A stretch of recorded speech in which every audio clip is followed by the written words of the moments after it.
sem dúvida nenhuma. O Botafogo foi melhor no conjunto da obra. Né? Se somássemos, a gente somar as duas partidas, e na verdade a gente pode somar inclusive uma do Campeonato Brasileiro, que foi talvez o melhor jogo do Campeonato Brasileiro até agora, que foi Botafogo e Palmeiras no Newton Santos, que o Botafogo também venceu. O Botafogo conseguiu ser superior ao Palmeiras e vinha sendo superior ao Palmeiras hoje, até aquela uma janela ali de 8 minutos em que o jogo ia tomando outro rumo. Mas o Botafogo demonstrou várias forças, inclusive mentais, e aí acho que por isso esse finalzinho deve ser dolorido, porque reacende uma chama que esse jogo estava apagando, que era a capacidade de se segurar sob pressão. Naquele momento ali no final do primeiro tempo, né, tem um momento em que a bola escapa, o Botafogo, né, consegue recuperar a bola, né, chuta ela para o campo de ataque e não tem ninguém do Botafogo no campo de ataque. Né? Estavam todos os 10 jogadores de linha do Botafogo no campo de defesa, completamente espremidos pelo Palmeiras. E o Botafogo conseguiu sobreviver nessa situação, que é uma situação em que ele não se vê frequentemente. O Botafogo é um time que joga de maneira muito ofensiva, por opção do Arthur Jorge, né? Um time muito corajoso, que se joga para cima do adversário. E ele conseguiu se segurar nas cordas ali, como eu falei, ele conseguiu aguentar essa pressão, tendo tido um começo muito bom. A gente esperava que o Palmeiras fosse começar tratorando, e os primeiros 10 minutos foram todos do Botafogo, inclusive com bola na trave do Savarino, e depois segurou essa pressão e foi segurando. No começo do segundo tempo, perde, né, o Luiz Henrique acaba sendo substituído, o Botafogo volta ainda sofrendo uma certa pressão do Palmeiras, aproveita uma das primeiras bobeadas ali da defesa do Palmeiras, o Vitor Reis falha, enfim, aproveita, faz o gol e na sequência consegue fazer o 2-0, que ia segurando muito bem ali até o finalzinho, que tem aquele momento de distração. Então acho que o Arthur Jorge vai precisar voltar e trabalhar, né, essa concentração até o final, para não achar que deu 40 minutos, está 2-0, o jogo está resolvido, né, especialmente contra o Palmeiras, onde, né, há um trauma, não deveria fazer isso, mas o time está muito bem encaixado. Assim, aquele encaixe perfeito que a gente via em vários momentos do Palmeiras, do Flamengo, o Galo teve alguns momentos assim. Hoje a gente vê isso no Botafogo. O Botafogo é um time que joga bem consistentemente. Não é o caso do Palmeiras, não é o caso do Flamengo. Né? Tem um jogo bom aqui, outro ali, tem uns lampejos, às vezes, dentro da partida e depois apaga. O Botafogo tem sido um time consistentemente bom e volto a dizer, é um time novo, então é um time que encaixou rápido. Savarino, Almada, Luiz Henrique, Gregory, Cuiabano, são todos jogadores que chegaram agora, né? E conseguiram montar esse time que tem, inclusive, né, como força, uma solidez defensiva impressionante. Né? Barbosa, Bastos, já falei aqui hoje, é um time muito bom e é um time muito bem treinado. Muito bem treinado. O Botafogo do ano passado é um dos maiores exemplos da falta que um bom treinador faz. Né? Fez o melhor primeiro tempo da história da humanidade e derreteu, desintegrou no segundo semestre com pouca, né, com uma diferença muito pequena de elenco. E esse ano, mesmo trocando um monte de gente, mesmo perdendo 2 jogadores muito importantes, continua jogando bem e, se bobear, está jogando cada vez melhor. Então, acho que o Botafogo segue muito forte e dos times brasileiros na Libertadores é o melhor futebol de longe, nesse momento, de longe. Faço a ressalva em relação ao Flamengo, que o Flamengo, com todo mundo inteiro saudável jogando bem, está no mesmo nível. Mas em relação aos outros, é uma diferença muito grande o futebol que o Botafogo está jogando hoje e se classificou contra o Palmeiras hoje nos seus méritos, né? Tá aqui, foi salvo pelo VAR, por uma decisão ali no final, tudo bem, mas o Botafogo foi melhor e, acima de tudo, foi mais eficiente no confronto contra o Palmeiras. Ô Rosa, a Alicia falou sobre a permanência, o trabalho do treinador, né? Eu estou sempre conversando com o Hélio de la Penha, eventualmente aí sobre o Botafogo, que a gente fica trocando uma ideia sobre futebol, e ele atribui muito a queda do Botafogo no ano passado à saída do Luiz Castro. O quanto é importante para o Botafogo agora não viver essa situação, né? A sequência do Arthur Jorge no comando, para quem sabe sonhar com títulos. E é possível, Rosa, manter essa pegada, um time tão Eu nem gosto tanto de usar essa palavra, mas é um time tão intenso, um time que corre tanto, um time que sua tanto, ao longo do restante de temporada em duas frentes, no Brasileirão e na Libertadores? Olha, o Marinho, começando pelo treinador, você viu que as notícias aí que o Luiz Castro não tá bem lá, não tá bem lá na Arábia Saudita, você viu que o Cristiano é compatriota do Arthur Jorge, né? Mas realmente eu vejo isso como. Eu não acho que foi assim determinante, porque depois veio outro treinador, talvez aquela história, o treinador que veio, que me fugiu o nome agora, não quis seguir o projeto que Foi o estava Bruno Lage. Bruno Lage, né? Que não quis seguir o projeto, veio, não encaixou, né? A gente fala não encaixou. Então, mas agora esquecer isso. Talvez aquela coisa que o Tiquinho falou. Vamos fazer aquele trabalho psicológico de esquecer tudo. Mas os jogadores, existe uma coisa assim.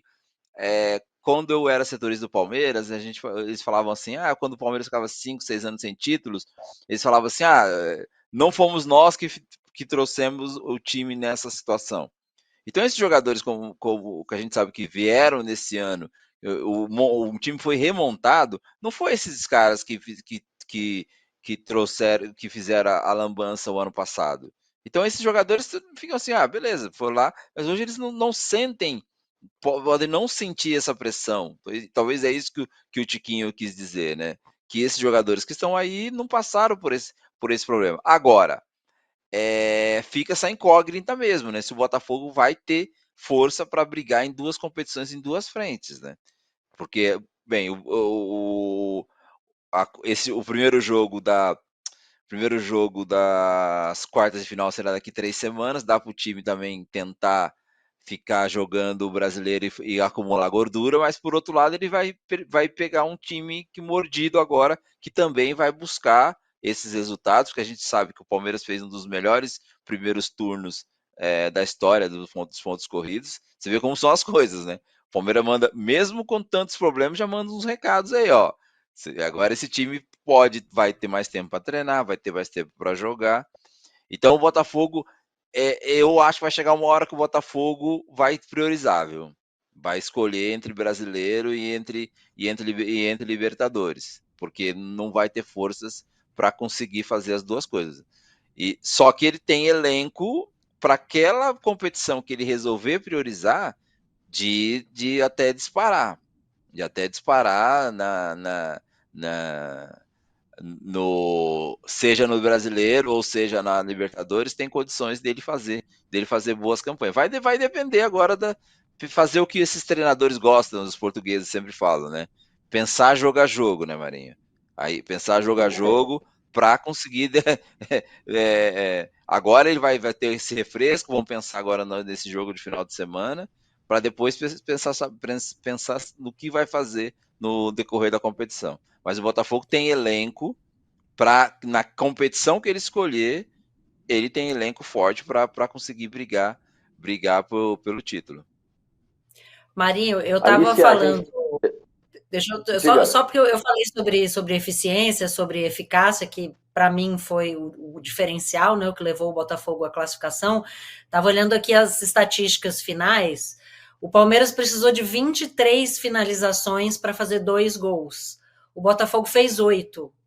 Então, o Botafogo, das 8 finalizações, teve 2 no alvo e fez 2 gols. O Palmeiras finalizou 23 vezes, 6 no alvo e os mesmos 2 gols, mesmo com 62% de posse de bola.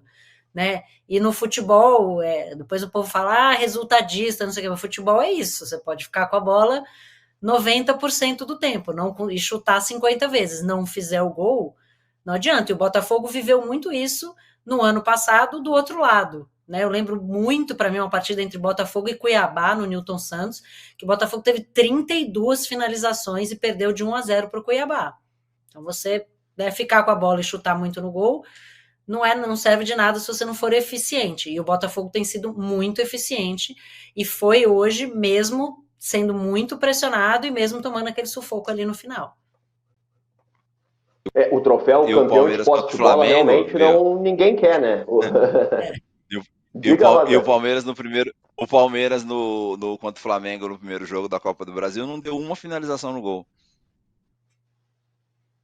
Você vê como são Então, os poxa. isso que o Alice está falando. E ainda deu o segundo gol contra. Agora é chorar dele. É que eu estava falando dos palmeirenses, né? O segundo gol do Flamengo contra o Palmeiras saiu Chora, Rosa, chora que a pra nós bola, aí, Rosa. Tu vai chorar. que Vê câmera em mim que eu vou chorar. Chora aí, Rosa. a bola tava nos pés do Gustavo Gomes. A jogada começa do pé do Gustavo Gomes, que deu o contra-golpe pro Flamengo, entendeu? Além do time não finalizar, o cara do Palmeiras deu o gol pro. Então, assim, são Tô muitas procurando um coisas que lenço pra ti acontecem aqui, ao Rosa. longo. Só um pouquinho. Se vai chorar, manda áudio. Aqui, ó. Deixa eu dizer Aí, o seguinte. Oi. cara, eu preciso ler aqui, porque eu tô com o grupo de Zap do Palmeiras aberto aqui, e tem uma mensagem maravilhosa. Eu não vou dar o nome, porque eu não pedi permissão, mas eu achei a mensagem maravilhosa e acho que ela resume muito o que deve ser o sentimento de vários palmeirenses nesse momento. Ele falou assim: eu não sei o que sentir. Eu estava tão puto que eu nem comemorei os 2 gols do Palmeiras. No terceiro, eu quase derrubei a casa. Quando foi anulado, parece que enfiaram uma faca no meu coração e a bola na trave do menino me arrebentou. Não sei se tô puto ou se tô orgulhoso. Eu acho que É é a perfeito, é montanha russa de perfeito. emoções da noite palmeirense hoje e da noite botafoguense também, porque certamente se o Tiquinho Soares não pensou no jogo do ano passado, com certeza teve muito botafoguense que pensou, né? Não tenho dúvida nenhuma. O Hélio de la Penha que mostrou o reloginho ali com os batimentos cardíacos, poxa, eu imagino como estava. Esse vídeo demorou um pouquinho para chegar, porque ele não estava em condições de gravar. Eu tenho certeza absoluta que não foi assim, não, apitou, vamos pegar a câmera aí e vamos mandar lá. Não. Demorou um pouquinho porque ele, né? Vamos respirar primeiro, vamos conseguir levantar, vamos fazer com que, né, que não escureça a tela, sabe como é que é? Aqui a gente falava sobre investimento, pessoal, e eu abri um número que é impressionante. O Botafogo, ele já gastou com contratações 323 milhões e 900 mil reais. Isso nessa temporada. O Botafogo já gastou com contratações. É um valor muito grande. Por isso eu queria perguntar para vocês, vou começar com a Alicia, depois eu passo a bola para o Rosa. Se o Botafogo, com suas ações de mercado, pode daqui a pouco ser exemplo para outros clubes, essa questão do gol custa caro, de ter que agir de forma certeira, porque o Botafogo põe jogadores jovens, caso do Almada, que beleza, já era seleção, mas a gente vê o Igor Jesus, o centroavante, que é um jogador que não estava ali tanto no holofote do mercado. O Savarino já tinha passado pelo Brasil, saiu, voltou. O Cuiabano estava meio escanteado no Grêmio, tanto que o Grêmio vendeu sem fazer grande esforço. O Bastos, o Barbosa, são jogadores que não é aquela coisa de foi lá e buscou, sei lá, o Thiago Silva, o Felipe Coutinho, só para usar exemplos de jogadores de outros times.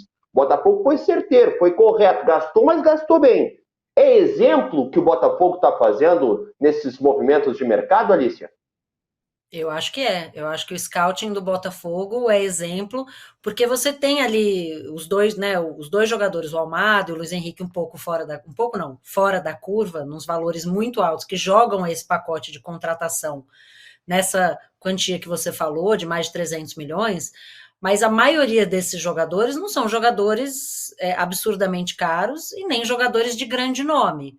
Né? E aí, para fazer o paralelo com o Palmeiras, quando o Abel chegou, muitos desses jogadores também, né, eram jogadores que ou tinham batido na Europa e voltavam, né, o Zé Rafael, o Veiga, o Gomes, que veio do Milan, que ninguém dava nada por ele, muitos jogadores que, assim, isoladamente, você não fala, nossa, que grande contratação, vai mudar a vida desse time.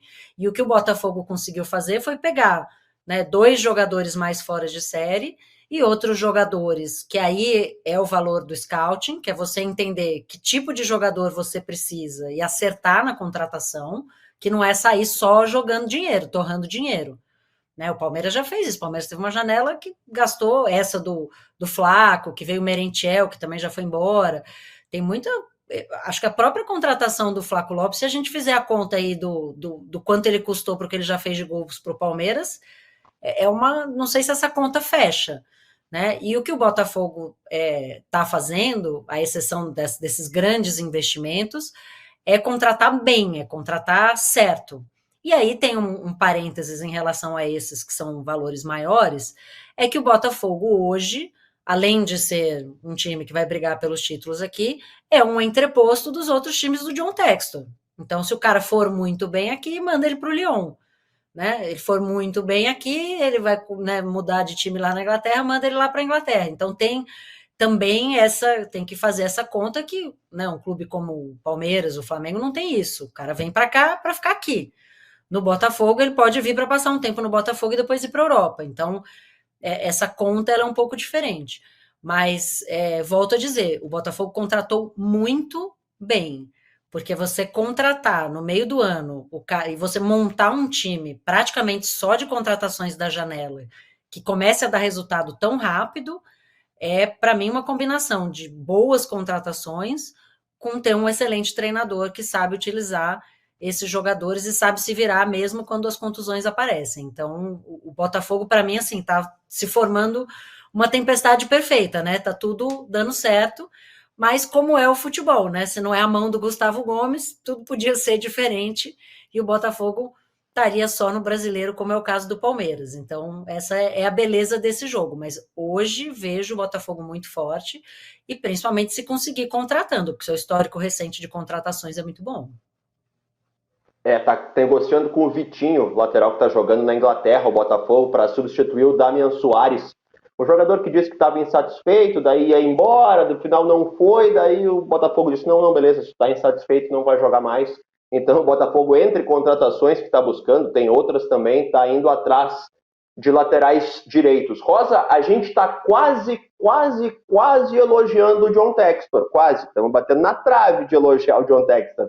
Não de declarações, de polêmicas, de dúvidas absurdas que ele ergue repetidamente, mas porque o Botafogo está indo, conseguiu se reconstruir, se recriar depois de tudo que aconteceu no ano passado e deu uma investida muito boa, hein, Rosa? Não, e também vamos lembrar que o Botafogo não conseguiu nem se classificar entre os 4 do Campeonato Carioca, hein? Você vê que a gente Não, vai mas isso é tradição, lembrar né? disso. Todo ano é assim, né? Que tem esse detalhe que hoje, nas outras plataformas que eu participei, a gente estava lembrando disso daí, né? Que o Botafogo teve sérios problemas para conseguir. E de novo, olha, e detalhe, foi para pré-Libertadores, né? Na fase preliminar da Libertadores, lembrando isso, que o Botafogo teve que passar por isso. Ficou aquele jogo contra o Red Bull Bragantino, todo mundo falava que o Botafogo talvez não conseguisse passar pelo Red Bull Bragantino. Você vê, foi um processo doloroso para o Botafogo chegar até onde conseguiu. E deu certo. Tem aquele filme lá, o Moneyball, né? Parece que assim, contrataram o cara do Moneyball lá e foram montando e deu certo rapidamente, né? Assim, eu ainda fico com o pé atrás. Desculpe discordar um pouco dos amigos, assim, né? Mas eu quero ver mais se a Alice apontou bem. Ficou um amassadinho ali, ficou uma coisa ali de gente. Agora a gente vai ser visto com outros olhos, viu? Agora você pode ver, né, quando chegar as quartas de final, quando chegar o brasileiro, o Botafogo vai ser o que é o Palmeiras, entendeu? Vai ser o clube que todo mundo vai querer bater, que todo mundo vai querer tirar uma casquinha. Então vamos ver como é que eles vão de se tornar lance, agora se tornar pedra, agora vão se tornar vidraça. Porque todo mundo. Hoje, a euforia aqui na vizinhança parecia. O que apareceu de botafoguense aqui na vizinhança foi um absurdo, entendeu? Vamos ver agora como vai ser o Botafogo, agora como o time a ser batido. Porque todo mundo falou: Botafogo, ó, fez 4 no Flamengo. Atropelou o Flamengo. Mas não tinha. Bom, 4-1. É o Flamengo que estava em campo. Eliminou o Palmeiras da Libertadores, o bicho papão, o time que mais ganhou títulos nos últimos 5, 6 anos. E agora, Botafogo? Como é que vai ser vocês agora sendo o alvo dos adversários? Então, assim, eu quero aguardar, entendeu? Vamos ver que história, como diz o amigo ali, qual vai ser a agenda positiva do Botafogo ao longo desses próximos meses, entendeu? Eu prefiro ter calma e serenidade para analisar esse Botafogo ao longo desses próximos meses. Tem time, tem elenco, deu certo, tá acontecendo, tá fazendo as coisas acontecer, deu sorte, coisa que o Botafogo também não vinha dando, assim, nossa, anos atrás, se fosse ano passado esse VAR aí hoje, talvez nem seria chamado, né? Mas